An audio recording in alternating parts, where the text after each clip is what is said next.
আজি বহুদিনৰ পৰা আমাৰ কাৰ্বি আলঙৰ লগতে অসমৰ অংগনবাদী কৰ্মী আৰু সহায়িকা বাইদেউসকলে তেওঁলোকৰ দৰমহা বৃদ্ধিৰ বাবে আমাৰ চৰকাৰক অনুৰোধ জনাই আহিছিলে।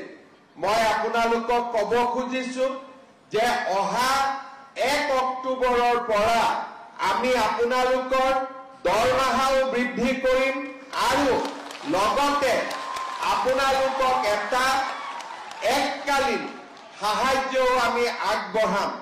অৰ্থাৎ এবাৰতে আপোনালোকক এটা পুঁজি আমি আগবঢ়াম যাতে ঘৰৰ কাম কাজ ল'ৰা ছোৱালী পঢ়া শুনাৰ ব্যৱস্থা ল'ব পাৰে আৰু লগতে 1 অক্টোবৰৰ পৰা আপোনালোকৰ দৰমহাও আমি যিমানখিনি পাৰো সিমানখিনি আমি বৃদ্ধি কৰিম যাতে আমাৰ অংগনবাদী কৰ্মী আৰু সহায়িকাসকলৰ পৰা অলপ হ'লেও তেওঁলোকৰ মনৰ দুখ আমি যাতে কমাব পাৰো।